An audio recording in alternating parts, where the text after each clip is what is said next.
झारखंड विधानसभा चुनाव को लेकर खबर, जहां पर दिवाली के बाद होगा ताबड़तोड़ चुनाव प्रचार। जी हां, आज के बाद अब ताबड़तोड़ चुनाव प्रचार देखने को मिलेगा। 3 नवंबर को अमित शाह करेंगे चुनावी प्रचार। 4 नवंबर को पीएम मोदी कोल्हान दौरे पर जाएंगे।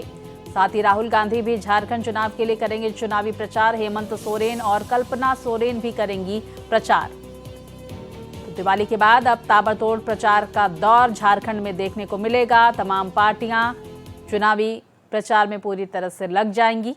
तो एक तरफ जहां प्रधानमंत्री नरेंद्र मोदी, दूसरी तरफ गृह मंत्री, जेएमएम प्रमुख हेमंत सोरेन, प्रदेश के मुख्यमंत्री, वहीं राहुल गांधी भी चुनावी प्रचार की कमान संभालते हुए झारखंड में नजर आएंगे। विस्तार से जानकारी के साथ मेरे सहयोगी मधुकर हमारे साथ जुड़ गए हैं। मधुकर, देखिए दिवाली का वक्त है, जनता भी बिजी होती है, राजनेता भी बिजी होते हैं। अब दिवाली के बाद झारखंड में पूरी ताकत तमाम पार्टियों की तरफ से, राजनेताओं की तरफ से झोंकी जाएगी। क्या कुछ कार्यक्रम दिवाली के बाद प्रचार का? देखिए स्वाति, जैसा आपने बताया कि अभी तक जो जानकारियां मिल रही हैं उन जानकारियों के मुताबिक अमित शाह जी का 3 तारीख को कार्यक्रम है और 4 तारीख को कोल्हान क्षेत्र में प्रधानमंत्री के आने की बात है। दूसरी तरफ अगर देखा जाए तो हेमंत सोरेन और कल्पना सोरेन सत्ताधारी गठबंधन के मुख्य 2 स्टार प्रचारक यही दोनों हैं। तो ऐसे हालात में उन लोगों का भी कार्यक्रम पिछले 2 दिनों से दीपावली के चलते बहुत मध्यम था, तो अब वो कार्यक्रम तेजी से बढ़ेगा। दोनों 2 क्षेत्र में जाकर के प्रचार करेंगे और जेएमएम का ये टारगेट है कि जो पारंपरिक प्रचार होता है, लोगों के बीच जाना, नुक्कड़ सभाएं करना, लोगों से मिलना, इस तरह की चीज़ों पर ध्यान रहेगा। तो दूसरी तरफ बीजेपी बड़ी सभाएं करेंगी। बीजेपी की तरफ से बड़ी बड़ी सभाओं का आयोजन किया जाएगा जिससे कि एक माहौल बन सके।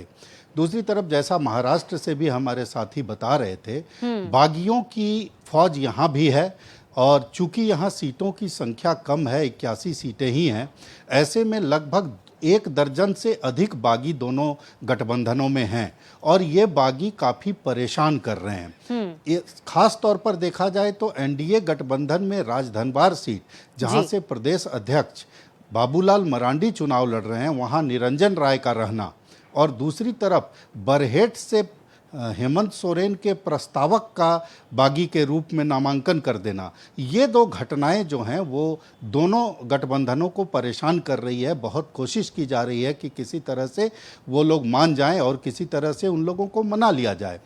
बीजेपी में एक प्लस पॉइंट ये है कि बीजेपी ने बहुत हद तक अपनी बागियों को समझाने में सफलता हासिल कर ली है और इसमें तारीफ करनी होगी बीजेपी के दोनों बड़े नेताओं का, प्रभारी और सहप्रभारी शिवराज सिंह चौहान जी और हिमंता बिस्वा शर्मा जी।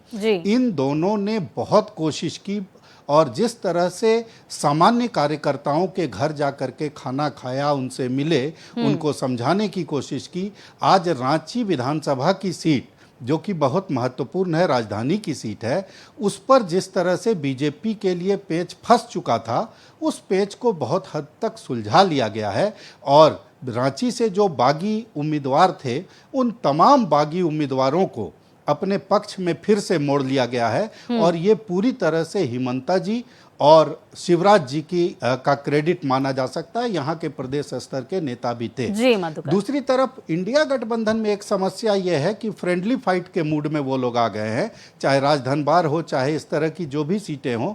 अब इन कांग्रेस और जेएमएम ने सोच लिया है कि ठीक है, हम फ्रेंडली फाइट कर जाएंगे, जो जीतेगा बाद में देखा अच्छा मधुकर, देखिए तो आपने बहुत महत्वपूर्ण जानकारियां दी। मैं एक और आपसे सवाल करना चाहूंगी, कांग्रेस की क्या रणनीति झारखंड को लेकर रहने वाली है? हालांकि देखिए सीटें जेएमएम के पास ज्यादा हैं, क्या जेएमएम की तरह नुक्कड़ सभाएं, नुक्कड़ लोगों तक पहुंचकर वहां पर 1-to-1 लोगों से बातचीत करके वोट बैंक जुटाया जाएगा, या दूसरी तरफ देखिए बीजेपी की तरफ बड़ी रैलियां की जाएंगी? इसको लेकर कोई जानकारियां मधुकर आपके पास, क्या रणनीति कांग्रेस की?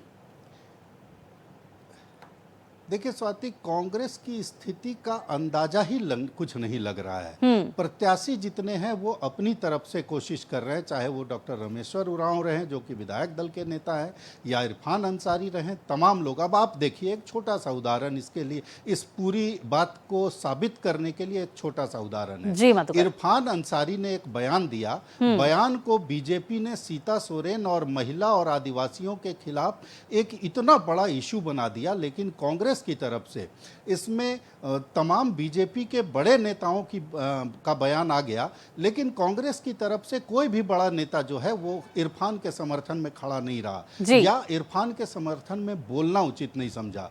बस यही एक उदाहरण है जो समझ में आता है कि कांग्रेस ने अपने तमाम प्रत्याशियों को उनके भाग्य भरोसे छोड़ा हुआ है। हालांकि राहुल जी सभाएं करेंगे, तमाम चीजें होंगी, लेकिन उन चीजों का बहुत असर इसलिए नहीं होगा क्योंकि जनता अब देख रही है कि कांग्रेस, तो ऐसे हालात में ये माना जा सकता है कि कांग्रेस की स्थिति पहले की तुलना में, ये ऐसा नहीं है कि कांग्रेस के बारे में कहा जा रहा है, लेकिन कांग्रेस की जो अदा है वो अदा उसको बहुत नुकसान पहुंचाएगी। ये 23 तारीख को साफ तौर पर पता चलेगा। बहुत शुक्रिया आपका मधुकर, तमाम जानकारियां हम तक पहुंचाने के लिए।